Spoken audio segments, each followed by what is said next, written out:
To be or not to be, that is the question. Whether 'tis nobler in the mind to suffer the slings and arrows of outrageous fortune, or to take arms against a sea of troubles, and by opposing, end them. To die, to sleep, no more. And by asleep to say we end the heartache and the 1,000 natural shocks that flesh is heir to, 'tis a consummation devoutly to be wished. To die, to sleep, perchance to dream. Aye, there's the rub. For in that sleep of death, what dreams may come, when we have shuffled off this mortal coil, must give us pause. There's the respect that makes calamity of so long life. Boom! It's Shakespeare. Act 3, Scene 1. Yes. You guys know this soliloquy. This is Hamlet's famous soliloquy, where he's contemplating life or death. A seemingly binary choice. Yeah, the first line, to be or not to be, that is the question. 2 options. That's it. But in true Hamlet fashion, oh my gosh, this guy, this angsty guy, he starts fleshing it out and he starts to realize, oh my gosh, there's so much more to it than that. We are Red Weather Christians. I'm Jen. I'm Steve. We're here working through what drives, motivates, and inspires us to act. Whether it's a career, a religion, a family, or thinking in black and white, does it even make us happy?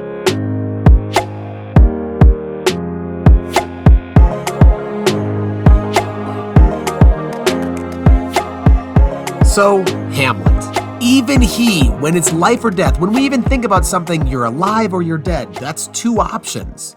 It's just not that simple. Because what is living in that case? Right, and that's why he's having so much trouble with this. That's why he even starts the soliloquy, because he is contemplating not living. Living to him means he's going to have to do some things that he doesn't want to do. Avenge his father's death. He doesn't want to do it. And yet, the dying part is still this relative unknown. Total gray area. And then he's like, well, if I commit suicide and, what does that mean? Does that mean I go directly to hell? What dreams may come? Yada, yada. There's a lot going on here. So when I teach AP statistics, it always comes up when we start talking about binomial probability distribution. As one does. Right. Everybody does this. You can fit anything into an either or. It doesn't matter. It doesn't even need to be 50-50. It's not like a coin flip. Truth be told, I had a student once who thought basically everything was 50-50. It either happens or it doesn't. That binomial idea, that binary situation.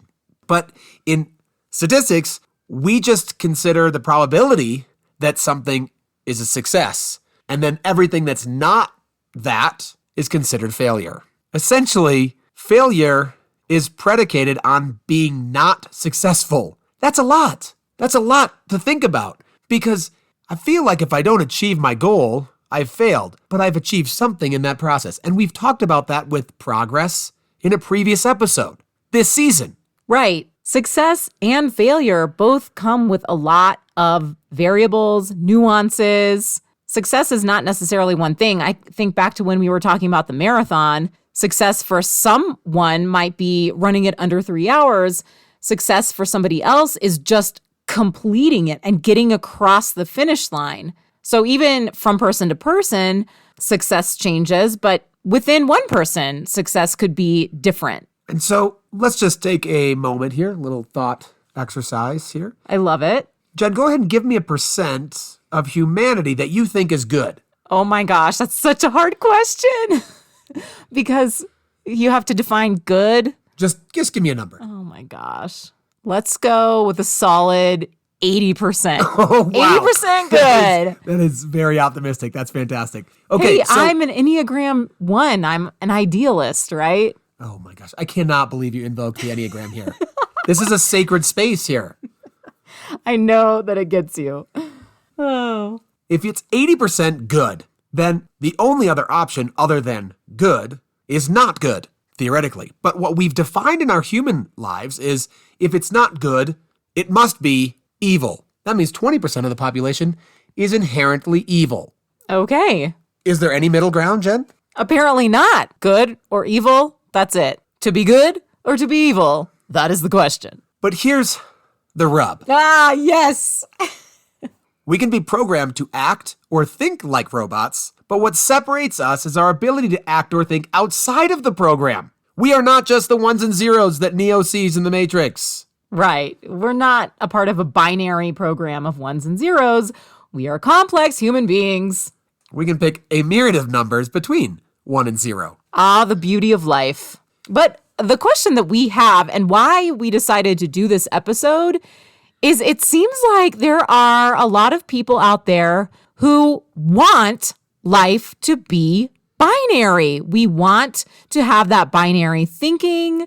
We think it's going to make life easier. But of course, it's going to make us robotic. So let's just think about some choices or options that we get in life that go down this route. Good or bad? Right or wrong? Yes or no? Black or white? Gay or straight? Christian or non-Christian? Boy or girl? For most of those, you can imagine, especially say black or white, oh, there are a bunch of gray areas and the whole spectrum of colors. It varies this way and that way. And there's some unseen colors too, like infrared and ultraviolet that we can experience. So there's got to be something other than just black or white. That's easy enough. Yeah, I think when we're talking about colors, it's easy, like you said, to say, oh, there's a spectrum. But then when it comes to other things, we want there to be no spectrum. We want there to be no spectrum for boy, girl. We want there to be no spectrum for Christian, non-Christian. It's just to be or not to be. That's it. No question. No question. Exactly. Let's not think about this. Let's not have a soliloquy. Maybe it's time to have a soliloquy, people, and maybe that's what this episode is. And I mean, just think about any sort of frustration you might have had in your life when you're filling out a survey, a questionnaire, something with inadequate options. You want something other than yes or no? Sorry, you don't get that. We, as humans, want something other than binary options. And yet, we want to be binary in so many elements of our life. So we're going to hash this out. Sure. And we're going to start with, are we Christians? That's just me and Jen here. Yes. You might be a Christian. I don't know. Listen, I feel like I am too Christian for my non-Christian friends and not Christian enough for my Christian friends. And it's this weird gray area.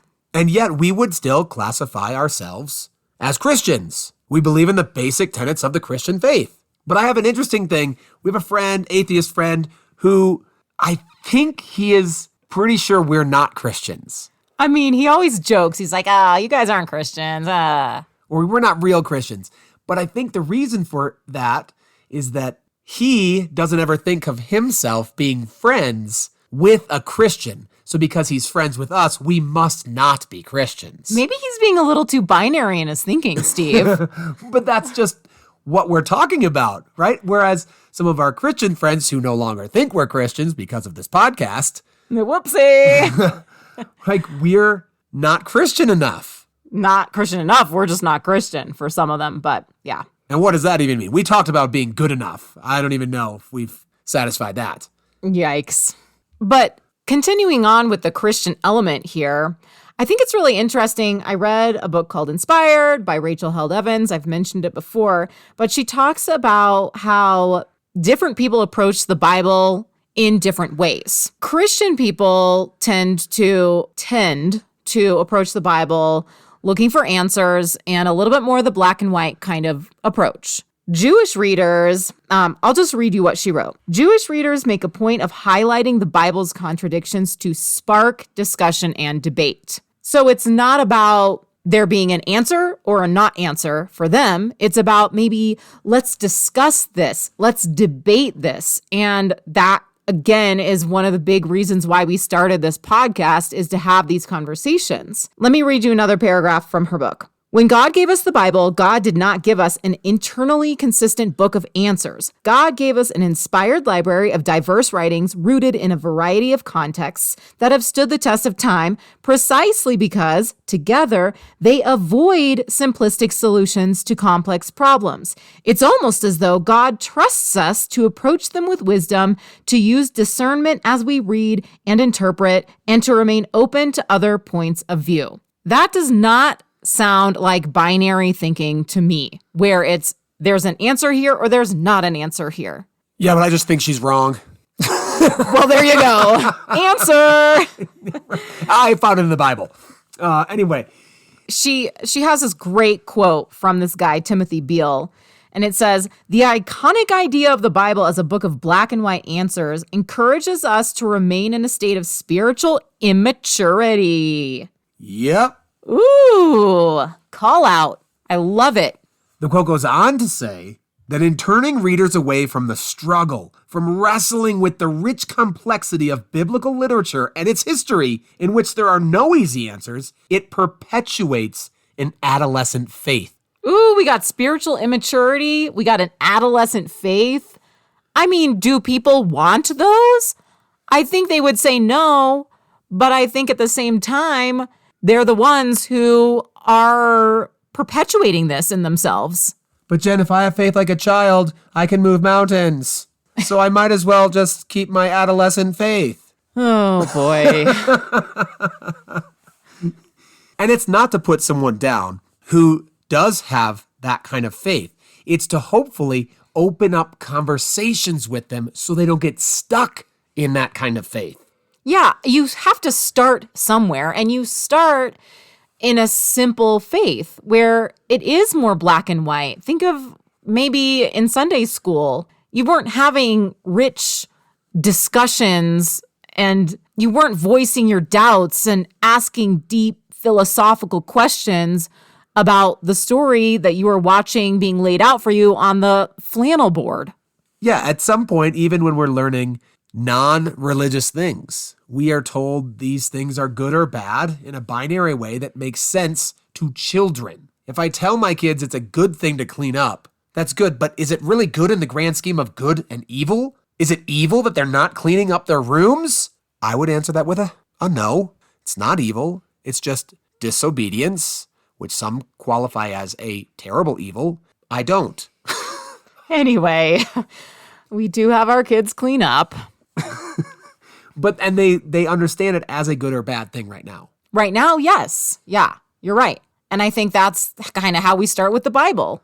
Speaking of which, I recently watched a session from the Evolving Faith Conference from Reverend Brian D. McLaren. And he talked a lot about repentance. But one thing that really stood out to me was he had these stages of Christian faith, or just faith. And the first stage was simplicity. Your faith starts out in the simplicity stage where, yes, it's binaries. The next stage is complexity, where there starts to be nuance and shades of gray. Stage 3 is perplexity. This is where you're starting to scrutinize and challenge. And then stage 4 is called harmony/solidarity. And that's the stage where we are exploring what is the best we can do, which seems kind of vague, but that's stage 4. And what started us out on this podcast was our frustration with so many people being stuck in stage 1. Or even 2. True, where it's like, oh yeah, there are things I don't understand, but I don't really talk about them. And let me be clear, I don't even know where I land on this list on all the topics. I'd love to think that I'm some solid 4th level religious faith something or other. But there are things that I don't want to think about yet, or I haven't had to confront in my own life.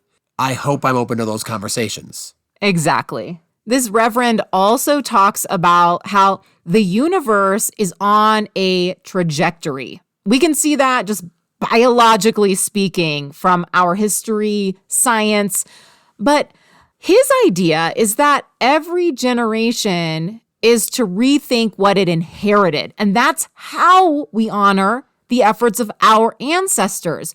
We take what they have built and we build upon that. We use our creativity in our context and in our culture, and we move beyond them.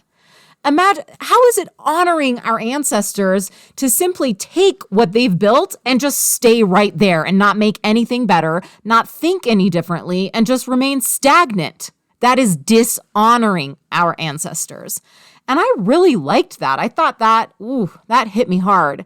And then another thing that hit me very hard was he said that it is a moral obligation to adapt and expand theology. Now, there might be people listening right now who maybe you got goosebumps or maybe you just got angry hearing that. But it is a moral obligation to adapt and expand theology. I do think that there are some people who are stuck thinking that we have to keep it exactly the same. And that's hard to do with a book that was written in a culture that was so incredibly different than ours. It's difficult to do when the Bible has had many, many handlers. And speaking of this is another session that I listened to from Barbara Brown Taylor. She talks about all the people who have handled the Bible before it has even gotten to us. So first, mostly men.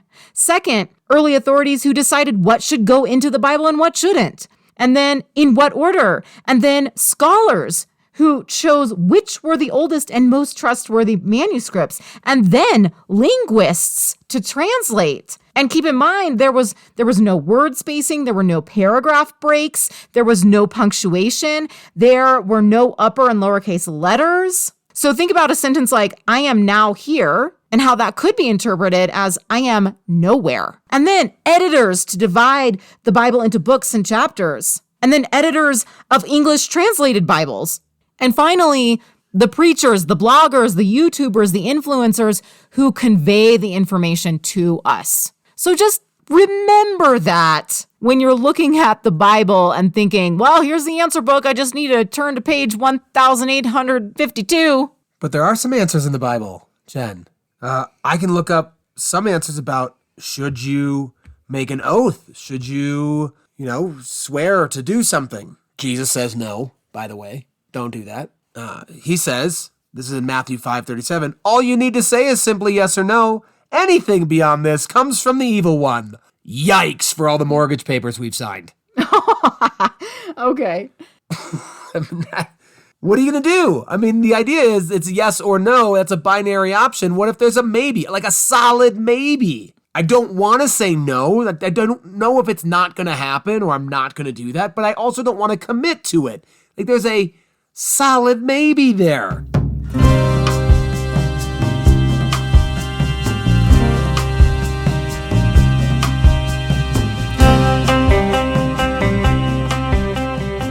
So we come back to these questions in our lives. Why do we like binary thinking so much? Why do we cling to it in so many areas of our life? What makes us so upset that someone could be not a boy and not a girl? I think it when you start taking some of these things, when you're in that simplistic faith, perhaps, and you say, this is not binary because people have grown up thinking that it is, and that the whole Bible is like that, it dismantles their entire faith. So I think that's scary for people. Right. So when I encounter this question more personally about literally intersex people who are neither a boy nor a girl, they don't fit the binary codes, and yet we force them into one of those two options. And keep in mind, if you are a Bible-believing, God-fearing person, God made them that way. Right. We're really taking it on a simplistic level here. And we're talking about the people who are born this way. They are not getting changes done to their bodies. They are born with maybe not a complete set of parts for either gender. It is literally not binary. And it is literally, if you believe this, what God created. That makes me think, again, maybe this is too Christian, but that just makes me confirm that God didn't create a binary world. We need to get away from it. I mean, I just go back to like looking at this from a simple layman's perspective here. If the world is binary, it limits us in so many ways. It's telling us you are not a complex human. Sorry. So let's rethink this. Go back and figure out an alternative to binary. I'm not trying to get a binary opposite. So please don't binary or not binary. No, that's not what it is. But rather think of that, go back to that spectrum of colors. Forget the colors, just think about the spectrum of light during a day. We have in our languages, not just English, not just Spanish, the two that I know, I'm guessing the others as well. Early morning, that's sunrise or dawn. Late evening, you've got dusk or twilight or sunset. You've got high noon, varying amounts of light every single day. And we're totally fine with it. It's not day or night. Like right now, it's technically still day, I guess, but it's dark out. Because it's day because I haven't gone to sleep? What? So let's imagine most of these answers that we have on a sliding scale. Some of you could already be thinking, look, there's a basketball game. You either win or you lose. You can't tie. Okay. But we have artificially created that binary situation. We're trying to get the more complex things in life and talk about those and open them up to discussion. I think it is fun and entertaining to have some binary things going on in your life. Like, did you do this or did you not do this? Did you complete this task or not? Did you win or did you lose? And I think it's fun and it makes our life maybe a little easier, maybe a little bit more entertaining, and that's great. But when we're talking about philosophy or theology or how to live the best life, we've got to bring the complex into the discussion. Recently, I was reading an email from the Marginalian, formerly known as Brain Pickings, and she was writing about this book that John Steinbeck wrote that didn't get a lot of press. It's a nonfiction book called The Log from the Sea of Cortez. And there was a quote in here that was just too good not to share. So here we go. People get to believing and even to professing the apparent answers thus arrived at, suffering mental constrictions by emotionally closing their minds to any of the further and possibly opposite answers which might otherwise be unearthed by honest effort. Answers which, if faced realistically, would give rise to a struggle and to a possible rebirth which might place the whole problem in a new and more significant light. Wow. Obviously, that is coming from Steinbeck, who could write and speak probably better than we can. Yeah, that is why sometimes you just gotta go for the direct quote. Let's not paraphrase that. Yeah. And all of that still leads you to opening that conversation to even encounter some other answer. Yeah, to unearth it, like Steinbeck says. I like the word there, unearth, because it's like you're really digging and you're getting your hands dirty and maybe, you're finding some other stuff that you don't want, but you got to work for it. I love that. And yet, if you think about digging for things in the earth, not only do you find things you don't want, you might not even find what you're looking for. Right. And the idea of embracing that process of getting dirty and maybe not even getting what you want. And going back to Hamlet here, remember he starts with that binary question, to be or not to be, but then he struggles with this binary option of, if I kill myself, am I going to heaven or am I going to hell? Which makes me remember a book I read by Rob Bell called Love Wins. And he has an interesting quote here. He says, of all the billions of people who have ever lived, will only a select number make it to another place and every single other person suffer in torment and punishment forever? Is this acceptable to God? Has God created millions of people over tens of thousands of years who are going to spend eternity in anguish? Can God do this or even allow this and still claim to be a loving God? Just some questions for you guys to mull over. But I think they're good questions. And I know that when I grew up in the Christian faith, it was kind of like you accept Jesus Christ as your Lord and Savior or you go to hell. That's it. Two options. And it sure makes the one option seem obvious. I know, right? Do you want heaven or hell? I don't know. I struggle with this as a parent too. And we might have mentioned this in our episode from season 1. It was episode 5, Want to Make the World Better, Doubt Heaven. But when you are a parent and you are raising your kids in the Christian faith and they start saying things like, well, if I just die right now, I can just go to heaven.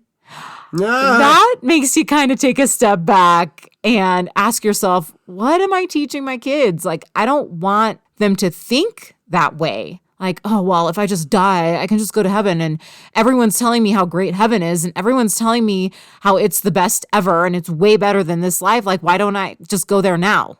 I don't like that.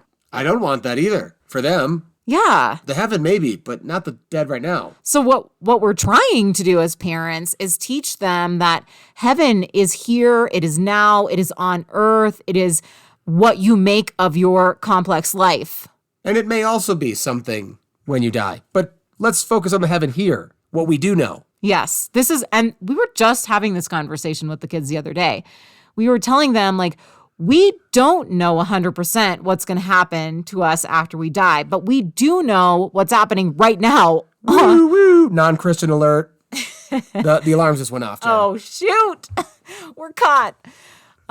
We do know what's going on in our life right now, and we can do things in our life right now to make it better. And when Jen says we do know, we're not going to try to unpack that philosophically or epistemologically. We're just going to go ahead and accept that. We're just going to accept that we are living our life right now, and it is what we are aware of and what we feel like we have control over.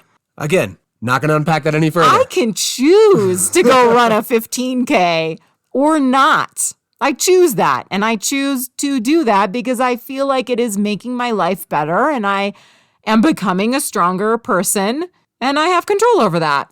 And we are going to ignore any of the philosophical concepts of determinism that might persist, just so Jen can have her choice of running or not running. Boom, binary.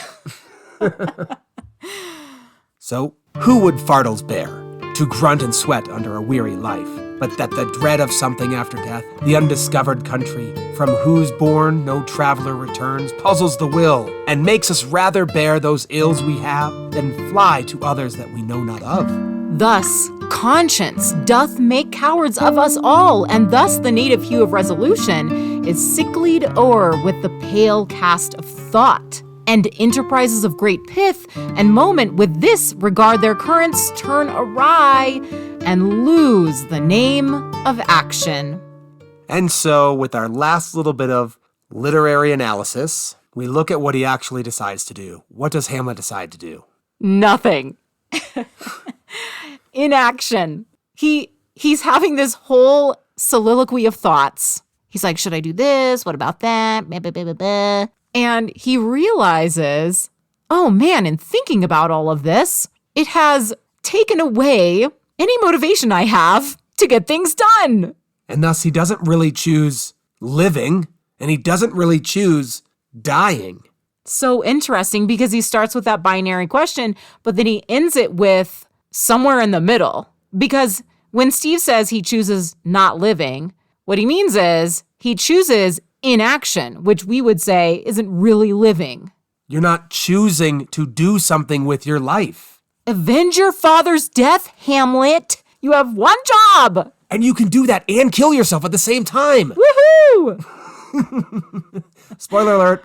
Oh, gosh. So what we hope you hear from this is that there's a binary choice that you're probably making with someone that you know and love, and that is not having a conversation. Because having a conversation might unearth something. You might get your hands dirty. It might have some quality of rebirth of ideas, something new, something different. And new and different is scary sometimes.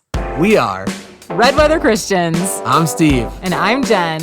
We hope you'll feel empowered to question the rules you follow. Fear mediocrity. And keep the conversation going.